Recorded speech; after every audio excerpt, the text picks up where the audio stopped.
tighty. Tighty. Hello. Hello, everyone. So, This is the SportQ&A podcast. It is a lovely, lovely afternoon on the 7th of November. It's really nice out. It's like 19 or 20 degrees today. It's like really, really, it's going to be nice this whole week, which is awesome. Weird, but awesome. Anyways, we're not here to talk about the weather, though. We're back with an episode after our little hiatus last week following Halloween. We wanted to take our spooky time off, you know? And as usual, I am Yusuf. I'm Parse. I'm Anton. Oh, there we go. We messed it up. We messed it up. We took a week off, and we're already fucking it up. No, we're not. I'm not pressing that button.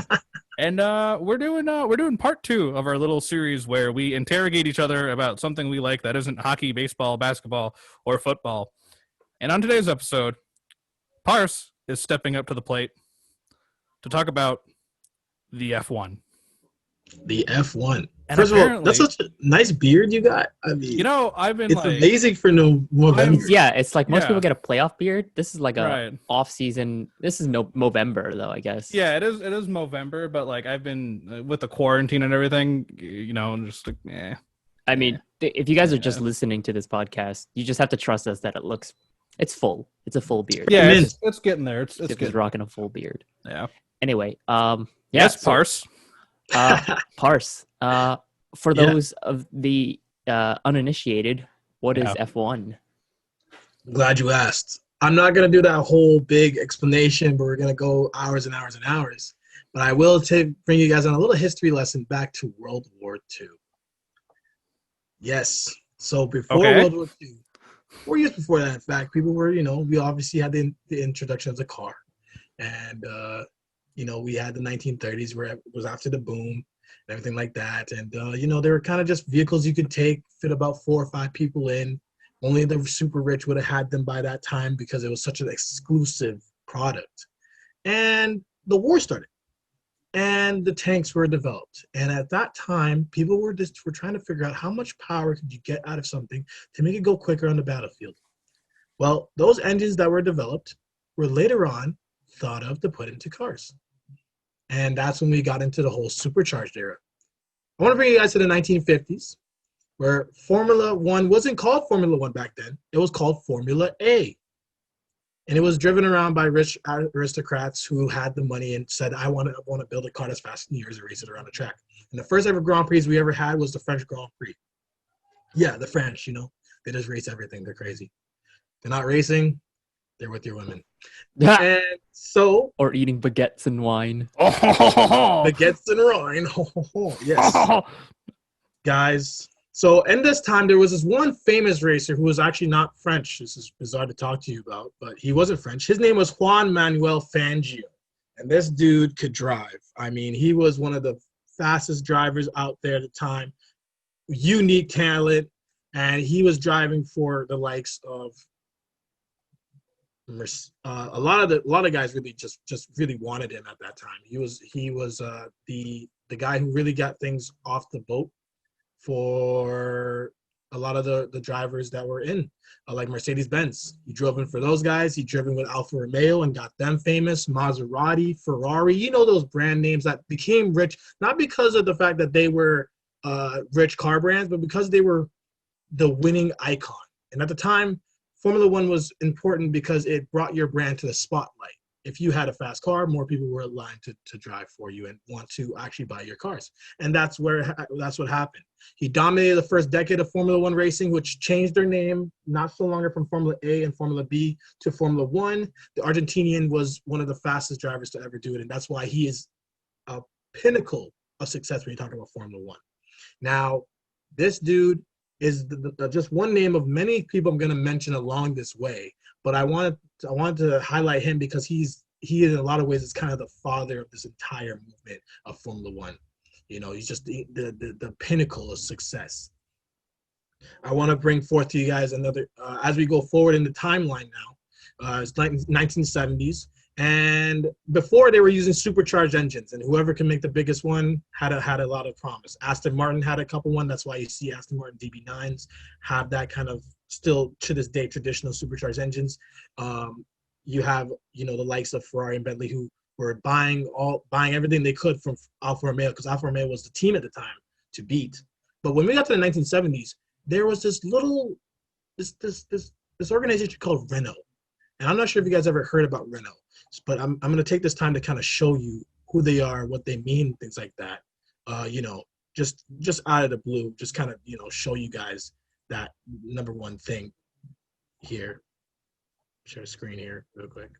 Yeah, that thing. You guys see that thing? That thing that looks really, really weird, really yellow. It's a French team. Yeah. Yeah, this looks like a standard hatchback. Yeah. It looks like a Ford. So Fiesta, like Ford. yeah, it looks like a Ford Fiesta. Weird.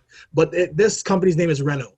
In the 1970s time, they actually figured out that if they put turbocharged engines into the car that was transferred from a front-wheel drive to a rear-wheel drive, that they would be able to produce the same amount of power as V8s and V12s.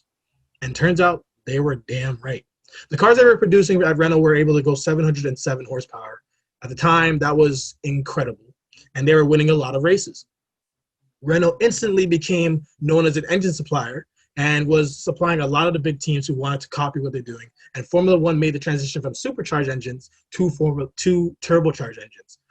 At the time, they were doing the 3 liters, but as we progressed into the 80s, with the death of arguably one of the best drivers of all time, Ayrton Senna, the Brazilian, the Formula 1 decided to make things safer by installing the halo and making the engines 1.5 liters in order to use. Now, as we fast forward towards our day, these days are using a 1.6 liter turbocharged hybrid engine, and it has to be a V6. No longer do we go up with the scales of the V8, V12s. Part of it is weight distribution. Another part of it is just that it wants to be a level playing field for everybody. So if everybody uses a V6, that makes it more level playing field. But as we turn into the 2010s, there has been one team that's been dominating this without any hiccups, and that is the team Mercedes-Benz AMG Petronas. Mercedes-AMG Petronas. So these guys have been dominating for the last 6 years. From 2014 on, they have yet to lose a constructors title, and they have broken the record for the most amount of constructor titles of 7.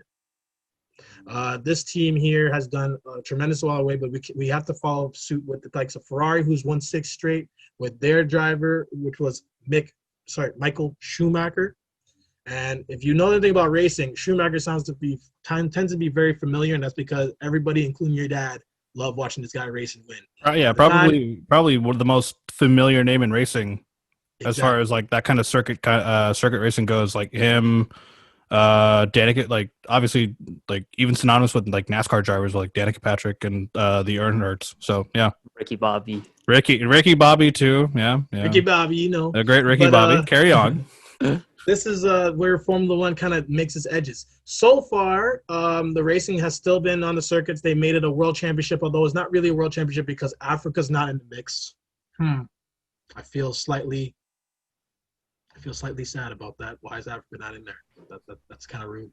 Anyways, they travel around the world across 22 countries and have 22 different races in a lot of spots. And it wasn't always like that. Typically, it started off with 6, and they've expanded that way, and they make a lot of money. But we have to be honest, the sport is racist. They only have 1 black guy in there. They've only had 3 black guys racing the entire history of F1. And it's predominantly a rich sport. You have to be rich. And I'm not talking, maybe a couple $1 million. I'm talking like 60 just in the savings, which you can spend for fun. Yeah, from what I've heard about like the racing circuit, at least with F1, like I know like with NASCAR, I guess it's a different story, but with F1, you're talking like, there's a reason they host F1 races in like really rich countries. Yep.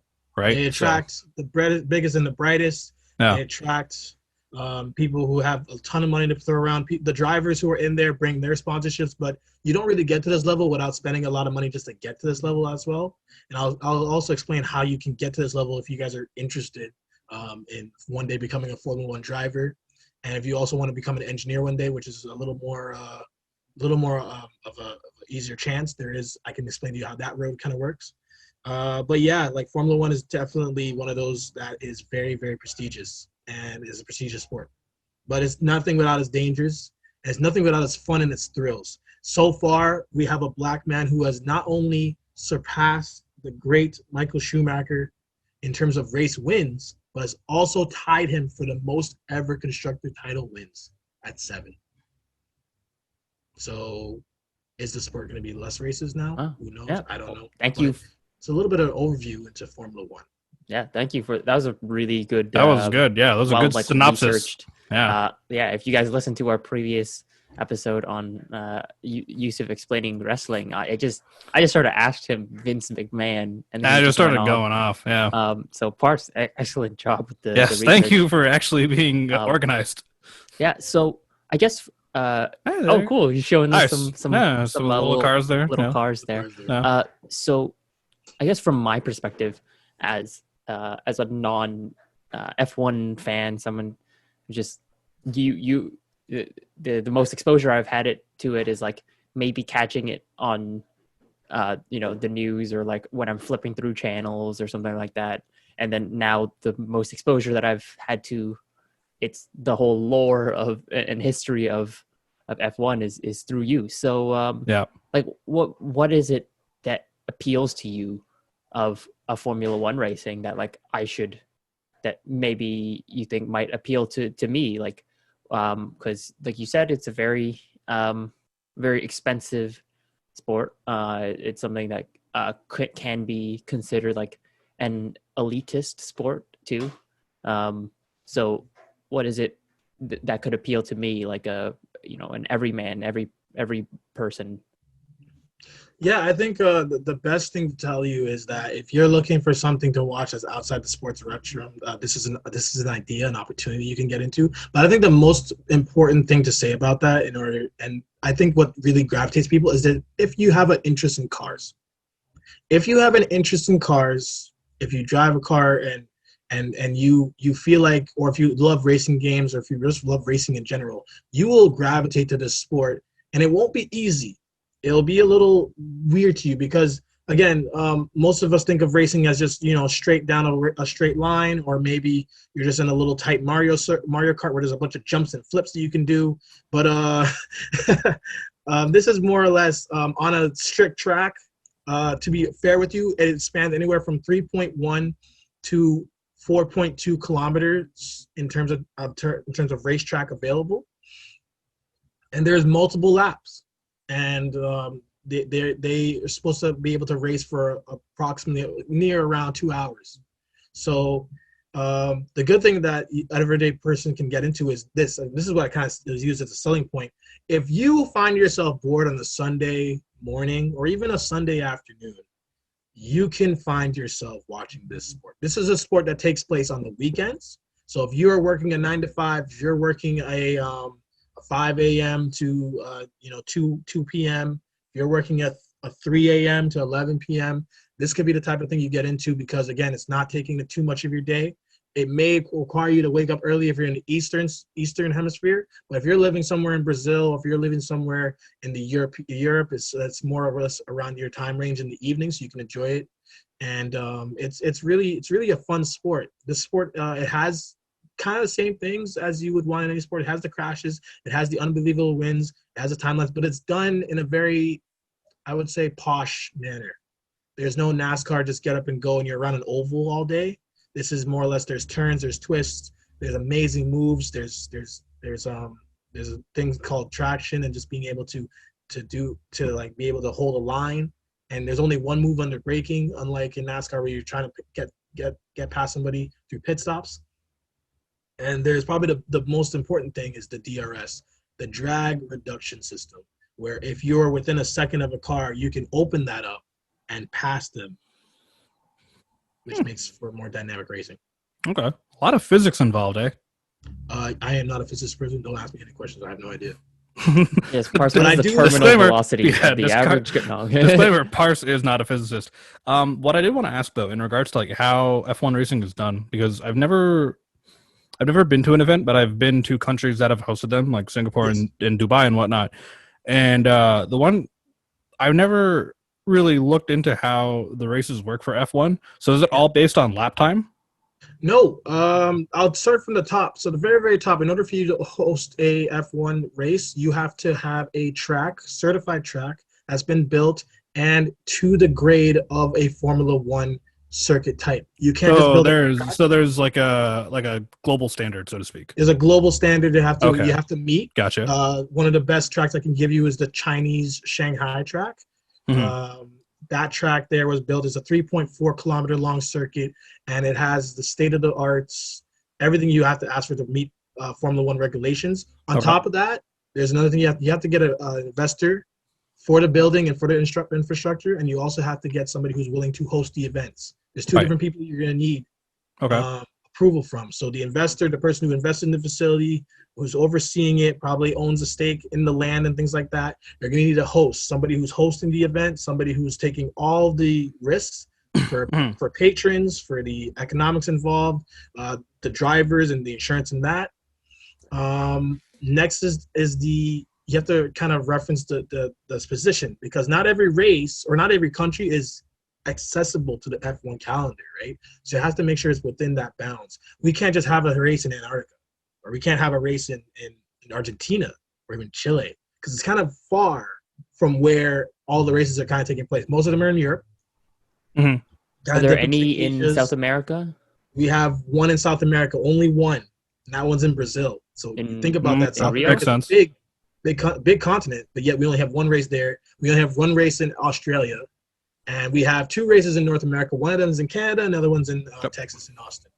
The one in Canada is actually in Montreal. Lucky them, the French. Yeah, right. So as you're carrying on, my question here is, when it comes to because I know it's a huge thing in Europe. Yeah. Right. So you're mentioning there's one in South America, two in North America, one in Australia. When it comes to European tracks, because you said they have to be 4.2 kilometers. Anywhere between 3.0 to 4.2. Okay, so between 3 and 4.2 kilometers. And so in Europe, right? How many tracks are there in Europe? Oh, a ton? Yeah. Okay. I know probably the 14 or 13 of the races are in Europe, maybe. Okay. Gotcha. One's in Dubai and one's in Australia. Yeah, something like that. Yeah. There's two. Isn't there one in Africa? One in Singapore. One in Africa. I know about the one in Singapore. There's the one in Senegal. Isn't that one? Is there one in Senegal? There's none in Senegal. I think the country you're thinking of is there's one. There was a facility that was built in South Africa, and there was another facility that was built in. Oh, if I can remember the name, I want to say. Wakanda. Okay. It's in there. Yeah. But to answer back your question in terms of how you get it, what's the standards for how does F1 racing work? Yeah. Once you get all those kind of things done, the drivers, they're gonna fly in and come over, and you have all the teams, and they're gonna rent their paddocks. Typically, race days they used to start on Fridays, so you would have a Friday practice session. Mm-hmm. You'd have 3 practice sessions in total. There'd be 2 on the Friday, 1 on the Saturday, and then we'll start qualifying on the Saturday. The position this is when lap times are important. So qualifications, you want to typically have the fastest time. Fastest time equals your start range, so between the 20 drivers. And then whatever your time is where you'll start, and separated by even the smallest of milliseconds. And then you'll be on the grid. And then Sunday is your race day start. Typically in North America, I wake up around 8:30 a.m., 8 a.m. to catch the race at 9. It's usually around 9 a.m. or 9:30, unless because with what's that thing called, daylight savings time. Sometimes you get caught up in that, and the race. Right. Yes, that at thing. 8 a.m. Yeah. So you gotta be prepared in that, but typically it's around that time. Okay. I don't know. Yusuf, did you have a question? I have a couple, but ask your next up so you can ask. Okay. Well, I was just gonna ask, how would you recommend someone start to get into it? Would you just say just pick a driver, pick a team, and then just start I think the cheering from there and following it from there? Or? I think the greatest thing about F1 is that I would recommend people not to pick teams. I think you should just watch it for the thrill of seeing some of the fastest cars in the world drive around in such a tight manner. These circuits, they have so many blind corners or up and down elevation changes. And if you make a mistake, you can find yourself in the gravel or in the wall sometimes. And these cars are capable of going 200, 210 miles per hour. but not in the sense where you're like, oh, well, Lamborghini does that. Why should I watch this? These cars are doing that like in 7-8 seconds, dude. Like And in 5 so I seconds. guess you would. And they're stopping on a dime. So I guess you would say that like to watch it more for like the anticipation or like the thrill of kind of like how people watch like horror movies, like to see like, oh, the anticipation of like, is something going to happen? I mean, I think is there going to be a crash? That's the way I got into NASCAR, actually. So when I was watching it, and I'm not really into NASCAR pretty much big, but when I was first starting out with racing, I remember waking up sometimes and seeing it on and just watching just for the anticipation of a big crash. Because you'd always see it on the Sports Center or like recap, there'd be this big crash that happened, but you're like, I never got to see that live. And then you start to like kind of watch it for that. And then you start to really get into the drivers' lives and just the whole capabilities of F1 and what it all means. What are they testing? Because a lot of the stuff that they do in F1 are actually tested to be used in the cars that we drive every day. Okay. What was I was about to ask something following up on all that. I legitimately just forgot about what it was. Oh, right. Okay. So, in regards to getting into it, so your whole thing is about getting into it, don't follow teams, but watch it for the spectacle, more or less, right? Okay. With that being said, my question here is, I believe we discussed this. We had talked about this like a while ago, not on the show, but like just during a hang or something. But how do they get the cars out there? So how to get it out? They have a whole paddock situation where they have these planes that deliver them and these buses, and they're assembled and deassembled depending on the venues. If it's close enough, they take a bus. They just travel it over. If it's far, they may disassemble it, place it in a plane, have the plane fly over, and then reassemble it before the drivers get into it, and then they're going to have test. I know that changes things somewhat, but these drivers are very adaptable. Right. I think another part about getting into this sport is that, and watching it is that if you do decide to pick teams, it becomes really competitive and really fun because there's not only a driver's championship, but there's a team championship, and there's this $10 million or $15 million at stake to be added on as extra towards your development of these cars. And these cars and these engines, they're very powerful, right? And you get to hear the sounds, and it's a lot. For example, I support the Ferrari team. I've always loved Ferrari. I've always loved what it meant to be.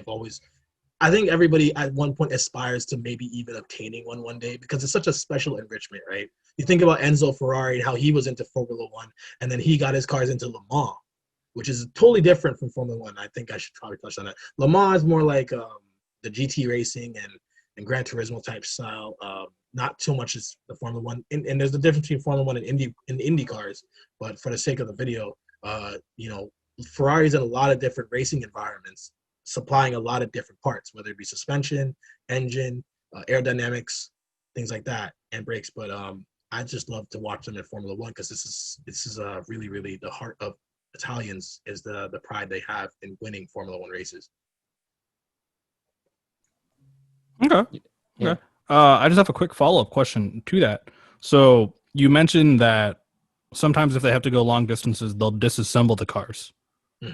Right. So in regards to that, who handles disassembling? I'm guessing each team has their own set of mechanics that'll handle all that? Each team has their own set of mechanics, their own set of teams, and the disassemblies are actually quite cool. Okay. There's about 1,000 to 1,200 different wirings just in the steering wheel alone. Just to take that into account, and then just a whole bunch of body work goes into the car to design the livery and bring it out. So when they're taking it apart, they'll obviously take the tires and all that kind of stuff out. But sometimes there's little clip-ons, like the nose of the car is taken and separated from the actual base of it. Okay. The DRS could be taken and disassembled as well. The tires and the brakes can be taken off, and then all you have is this really long thing, but it's very light. And you have people who are going to carry it, put it into a specific setting, box it up, whatever the case may be, and take it on their way. These cars are very, very fragile. So when they are wrecked or whatever, it does cost a lot of money. I think each Formula 1 car, on average, is about $4.4 million just in itself. And some of the teams have backup cars too. Oh, they have multiple. They have multiple, right? Yeah. So So you're saying when you said like 60 million, a cool $60 million to have one team, you weren't Yeah, that's joking. like yeah. Yeah, because I'd assume like guys like Lewis Hamilton wouldn't have just one car that he uses for every race. Well, that's the thing. The Mercedes cars that he's using, right? Those are from the factory. Those are from the team. His Oh, personal I cars, see. he has Okay. his own personal garage and all that kind of stuff. But each team has their Right. own, and each team has 2 drivers. Right. Right. There Yeah. used to be a lot more teams. We used to have about 26 teams before. Now we only have 20. Sorry, Okay. we have 10. But and then 26 drivers. So I meant to say 13 teams. But all in all, like the driver won't take care of those things. This is kind of when it gets to the engineer role, the communications Right. officer. That's when it's more of the driver just handles the driving Yes. and sort of Everything to stands do as the with face of the team, exactly. whereas Well, everything behind the scenes. Would you they are say the face of face. the team or? I would say this. I would say the drivers are your typical athletes, like LeBron James, like Tyler, like McDavid, like Harris, or even Patrick Mahomes in Mahomes? football, Yeah. right? And your representatives is not only the name and the branding, but you can also look at the coaches of the team or the owners even as the face of what it represents, because they have to answer to a lot of the regulations the FIA has. And Formula One does have our own regulation government. A lot of the sports teams do, but this is called Right. the FIA, the Formula Integration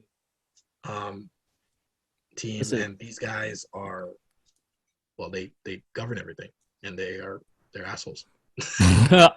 So just like FIFA and like every other, Just like people, every commissioning board. I don't know if they're Well, cheating. Oh yeah. maybe not as shady as FIFA. Yeah, that's the thing. That's the stereotype with any sports that are like heavily European dominated and heavily European based. There's some kind of corruption scandal involved, but as far as I know, I haven't heard anything with F1. So Federation Internationale L'Automobile. Again, oh, okay. okay, gotcha. Sorry for messing up butchering the name before. Just wanted to. So good thing we fact check on this show. Yes. For sure. Yeah. Well, make sure you guys who are listening also fact check on the show. Yes. Don't go to Wikipedia for your information. I'm talking to you from an actual watching standpoint, many different books and videos that I've watched to understand just what is going on with these cars.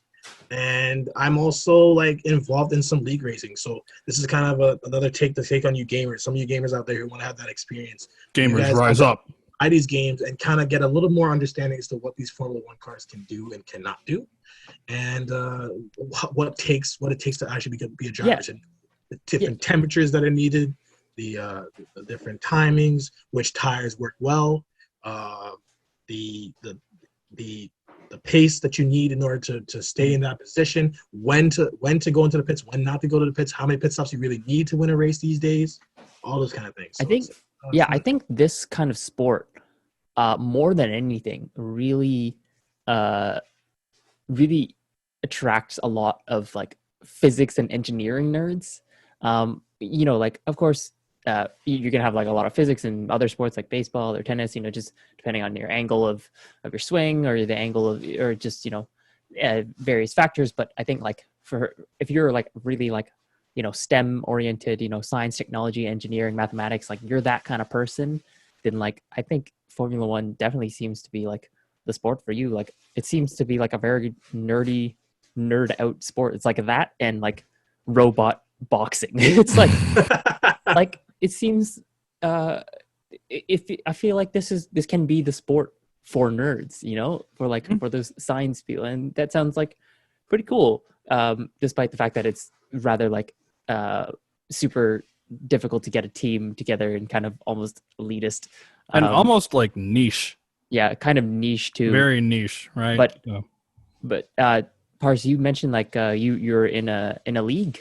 You mentioned gaming, so go in ahead. The Formula One world, there's a esports competition for a lot of these games around the world, and there are some very, very talented drivers out there who have bought their own wheels and are racing for a specific team with the backing of the team, getting paid to drive with them, competing for $750,000 prize pools like this year, the likes of Jarno Otmir, or even Rasmussen, Longe. These guys are esports racers, but they actually represent these teams at the video game level, and where the video game is very technical, not in as deep as I would say the actual car. Of course, that's probably way more deeper in the real life setting. But the video game is pretty challenging, and I would show you guys if I had the game on or whatever, just to tell you how. And if this wasn't an audio-based This wasn't podcast, an audio- Yeah, that too.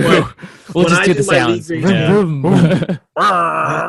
when I do my league racing on Sundays, and I compete, right, representing who I represent and the leagues I'm in, you know, I do have to check tire temperatures. I do have to Wow, really? strategize Like, as you to have to- when I'm going to come into the pits and when I'm not to, and trying to let these tires last as long as possible. And what time Okay, so they're it's like in. all that, but virtual. So it's kind of like yeah. Sims or like even wow. There's like That's a tech that you can get an engineer to help you with it, or you can kind of talk to the game itself. The game is very good at telling you about what's going on in and around the circuit while you're racing. They'll be like, oh, this guy just came into the pits, or, you know, you're 5 seconds behind this person, and they're also leaving you. So you have to pick up the pace. Oh, that's or crazy because like strategy. you know, And you look at like fun. FIFA and 2K and NHL, like they, you know, the players, the virtual players don't get injured, but then like No. in Formula-1, you have to like check your tires, you have to like do all these, and I think that's kind of new. That's pretty cool. I didn't know that. No. There's even difficulty with traction. It's not like Need for Speed where everything just kind of just goes. Yeah. It's very, very easy to lose because the tires they give you are called slicks, and these slicks have a very finite amount of grip that they can give on the circuits. So you have to be willing to drive on the limit and also know the limits of the car if you're going to want to be successful. Otherwise, you can find yourself spinning out or into a barrier. And you can also lock up your brakes, which is typically, if you're driving a regular car, the best way I can tell you about how or if you've locked your brakes is if you're driving somewhere and you are suddenly impacted by something that you weren't, you know, anticipating, and you have to slam on the brakes, and the minute you start hearing the tire skid, like that is the equivalent of locking your brakes. But in a Formula-1 car, locking your brakes could potentially have you slide out, flip, unbalance the car, because it's a lot smaller. There's not that whole cushion of, you know, the body work, right? It's like, it looks like an Indy car, but it's a lot more in depth. Yeah. So just to give you guys Right. an idea, I heard that Okay. those things are dangerous. I also heard that they recently Yes. implemented this like shield or guard Yeah, around. so that's like, called a halo. It's like a T. It looks like. What happens is that there's a little circular bowl shape. I don't know if you guys ever looked downwards at like the dome in New Orleans that hosts the Saints. Yes. Think I know about exactly that. what you're talking about. So it's a dome type Okay. thing. It looks like a circle. I'll do it like this, and then there's like a line in between your eyes and the base. So you're saying it's a caged fishbowl. Yeah, but it's not like with a whole bunch of cages. It's like just. but it's there. Yeah, It's there a to singular. protect. Yeah. Right. And that was Okay. implemented after a number of drivers died from tires flying into their faces. Ugh. That's. So this yeesh. is a truly like thrill seeker Yeah. sport too. If you almost. are into jumping off of airplanes and going really, really living dangerously. this is No. kind of a sport for you. I mean, I love it. I love watching it sometimes. I may not know every little detail about these cars and stuff, but I do follow these drivers around. I do follow the teams. I do understand the dynamics of what they're trying to do in the wind tunnel when they're trying to find the least drag to get out of a car so that it goes as fast as possibly can. I just love hearing those informations, and there's a lot of entertainment with the drivers as well. This is not just a whole history lesson where you get to learn about cars. It becomes physics and boring. There's a lot of emotion that's involved in it. There are drivers right now who are in risk of losing their jobs because they're not winning, and there are drivers out there who just can't stop winning and actually want to quit because it's gotten boring. And there are drivers out there who they're really, really good drivers, but they bring no money to the team, so they're looking Right. to shut them out. Right? There's just a lot of drama involved in it. Drivers who hate other drivers or jealous of them. Okay, yeah, great. So then, if you're looking to get into the drama portion of the sport, this There sport you has it go. too. Yeah, just it's like got how Has drama. it too. NBA's got everything Shaq, else. Shaq No in the pool. limits. Shaq Yeah, in- NBA's got Shaq getting beef with everybody. There's a bunch of Shaq in the full episodes that happen in Formula-1, like forgetting a tire on, on No, the car. what? You point. forget a Having tire? There has been a couple things Wow. happening this season. Oh no. Wow, okay. Okay. So I have two questions. One's a small one, one's a really big one, but I think I'll save that one for last. But the small question being, you talk about there being like beef and everything between drivers and whatnot, and drivers like Yeah. getting tired of winning too much and yada yada yada. Uh, I guess it's like two small questions put into one. First question is, how many drivers are there on a team? There's usually 2 drivers with 1 reserve. 1 Okay, reserve driver, 1 gotcha. test So driver. there's going to be First like the driver does all main the guy and testing. the right. So the main guy and a backup. Yeah, there's a first. They're separated as first driver and second driver. First Okay. driver gets a lot of special treatment, like times the tire, calling the strategy. Right. First one, the one they care about, the one getting paid the most money, that type of Mhm. thing. But the second driver's job is not only to reinforce and help that first driver win championships, win races, but also to challenge them. And Okay. Challenge them in what way? But just like keep them on their toes, right? Make sure that they're doing well. It's not even just that. I think this is the best way to say it. When you're on a team, you usually want to make sure the team wins. But Right. in Formula 1, it's not always like that. You see, your driver, your teammate is a driver of yours, he's your teammate. You're going to want to support him and things like that. But you also want to beat him severely to show that you are not a slouch, to show that you deserve every cent that you're being paid. Deserve Right. it, and to prove to the team that you deserve that seat. So the teams like McLaren and the teams like Alfa Romeo and Renault, they have drivers there who are saying to themselves, "Yeah, I have a teammate, and we'll support each other. I'll help him find out different things with the car. When we're on the racetrack, I want to win, and if that means Right. leaving you behind, I will leave you behind. If that means squeezing you out of a turn so that you don't have the asphalt, Mhm. you're on the grass. Tough luck. This is Formula 1. People stay here by winning, not by Right. being nice." Okay. By winning. Every single one of these 20 drivers. Remember, you have 2 drivers and 2 of them are your teammates for Yeah. each team. That makes 20 drivers in total for 10 teams. But Mhm. every single driver wants to win, and Yeah, that makes sense. Yeah. you get more. So basically, it's like we're all buddy until we get on the track. Yeah, for sure. Friend or not, I see. You know, Okay. my teammate in the league Interesting. racing, I've been kicking his ass, and Right. I'm not, Yeah. I'm not at all gonna be like, yeah, well, I hope I mean, I'll give him advice. I mean, maybe you should use this setup. Maybe you should set your car up this way. But when we're on track, I'm trying to win. Okay. I do have a question about like how is it like, are racers like, is it just like all guys? It's just everyone is a dude? Is Is it it- like very is it heavily male male-dominated? dominated? Yeah. Like Love how that question. male dominated is it? And like, are We have there any? some women drivers. Unfortunately, it's been very tough, and that's just because of And then you also know, like the team too, like the engineers and all of them. Yeah. All Yeah. male as well. Well, the thing about the sport is that, remember, in those times, we're talking about World War I, we're talking about World War II, we're talking about Vietnam, and then up to the 80s. Women, had to fight for the right to vote, had to fight to even get the equal pay these days. It's been very tough to classify a woman getting into Formula 1. But there have been some. Maria Teresa de Filippis, she drove for Renault, had 5 races in 1958 to 69. There's been a bunch of like Davina Galicia, who didn't even qualify but had 3 race starts in 76 and 78 with Williams. Giovanna Amati, who raced with Alfa Romeo for a bit. There are female racers these days right now who are trying to get into F1, and F1 is not discriminating, but man, it's tough. Not because of the drivers, because of the time, just the way the sport is. There's this huge male notion that males can only drive Formula 1. Males had the mentality to take the pressure, but it's not like that. And I really feel it's going to change. There is a woman driver on the circuits. She was on there for F2 last year, and doing really well. But obviously the whole hate has gotten to her, and she's taken up a step back. But she's been advocating, and I think Lewis Hamilton has also advocated for women drivers to be more into F1, to get a woman driver on the circuit, because it would mean everything for the fans. And in terms of engineers are women, Mercedes dominance has been predicated on women engineers and women in the factory who have given their expertise and helped that car develop to where it is today. Okay, cool. Yeah. Before Yusuf asks like his final question, I don't know if my question is the same question, but Probably not. ask, like, what does the future of like Formula 1 look like? You said they went from like 26 down to 20 drivers. Maybe it's like people are realizing that it's like a super high high end kind of high end, like almost like elitist. a club. Yeah, and it's kind Yeah. of tough to get into to start a team. So what does the future look like? Even after mentioning and talking about like gender Yeah. in the sport. Could you see like potential growth or like? To be honest, the future of the sport is quite unknown.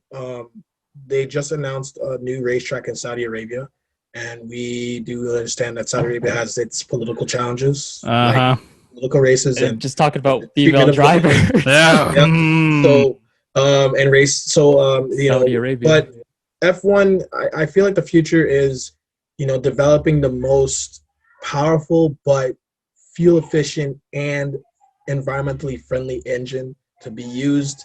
It's still about, giving people a thrill and something to watch on the television screen and to look forward to every weekend, week out. The future of Formula One is going to evolve. I think gender roles are going to be one of the first things to happen. And then after that, we may see an emergence of a new team. But a new team doesn't come out without its challenges. Like it's very tough for a person to get into F1 and develop a car that's where they've even driving, and to even pay the top drivers to invest in your program and to be part of your team. We've had some Americans get into it and they failed. And this is another notion in that is that Americans can't do Formula One. And, things like that are going to change over time. But just right now, I think F1 is just pretty set in just being what it is. A prestigious place for billionaires to play around with. And nice cars basically, that's the best way to put it. Good place for people to, take a Saturday or Sunday and go sit in the stands and watch cars go around a circuit and drink beers. It's kind of like horse racing, but faster. It's just faster horse racing. Roided out horse racing. Yusuf, you got your All right. So this is a big bit question, of an odd question. Not a big question per se. I don't know how you're gonna react to this one, but so you mentioned Bentley, you mentioned Ferrari, Alfa Romeo, Renault, Mercedes.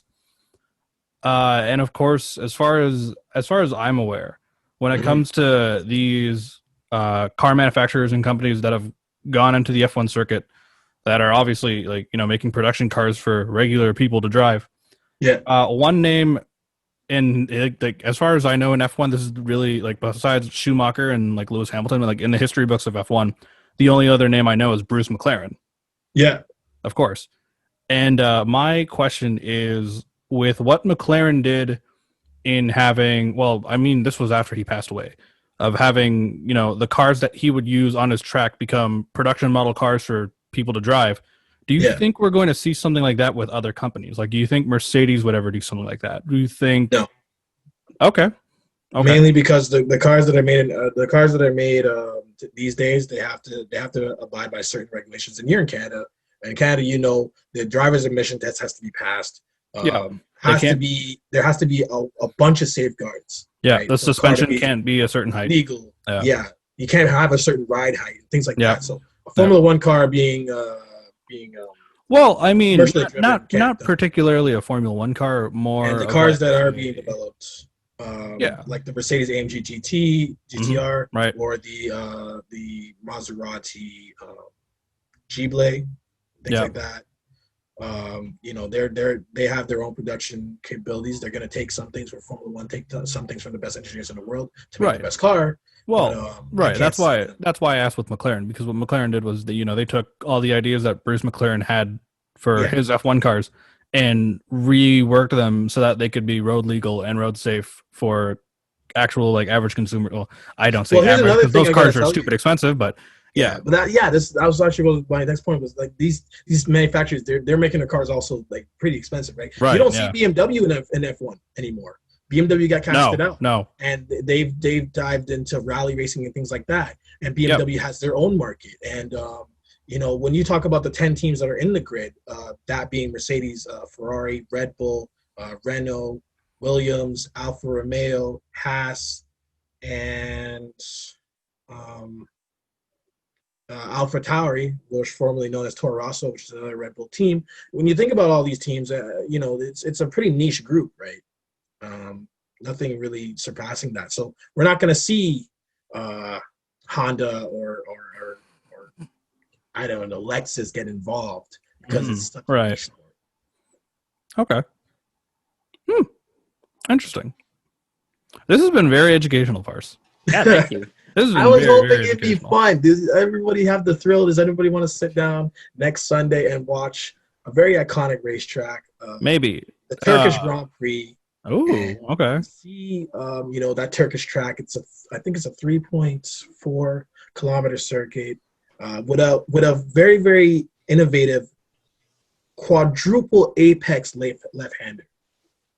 That means you're making a left turn 4 times in the same turn, but there's 4 different turns.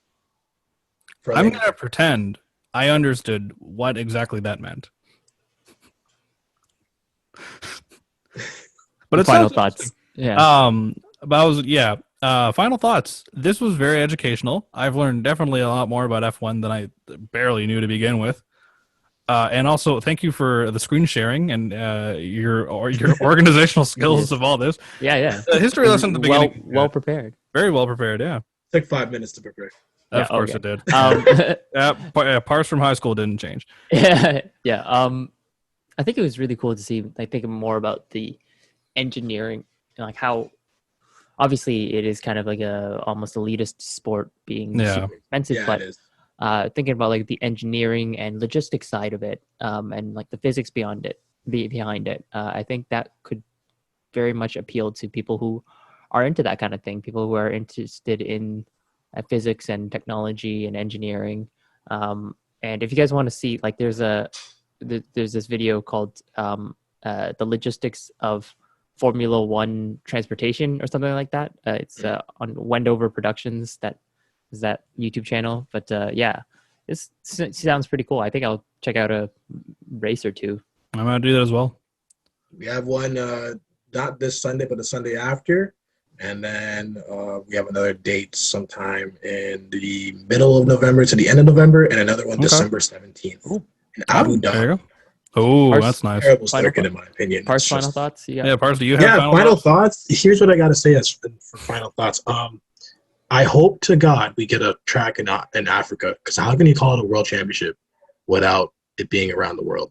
I mean, they call the World Series the World Series, and it's only I was about to say that. US and the Blue Jays, so... Can we please have a track in Africa, just to showcase how beautiful Africa as a nation, as a continent is? Yeah, I feel like you might see that in some of the, North Africa, so Egypt, you could see one, but I think you could see one in some of the rising African nations. You might see one in Nigeria. Rwanda. Yeah, Nigeria would be. You could see one. Get one in Rwanda and then have the hotel Rwanda. Well, I was thinking oh God, no, Parse. What? No. I should just cut the show South here. Africa, but okay. I was gonna say South Africa or South Africa, Nigeria, Egypt. I feel like would be the 3 ideal. Yeah. Right. Oh, yeah, you're right with the Indian Grand Prix. Yeah, that would be good. Yeah. We did have one recently there. I think it was 2007. This is their last. That was 13 whole years ago. Yeah, they've stopped going. At that point, it's not recent. All right. That's all the final thoughts we have. Tune in next time whenever we do part 3 of this, when we interrogate Anton about either lacrosse and or curling. We'll figure that out. Else. Probably or something else. I'm not even that.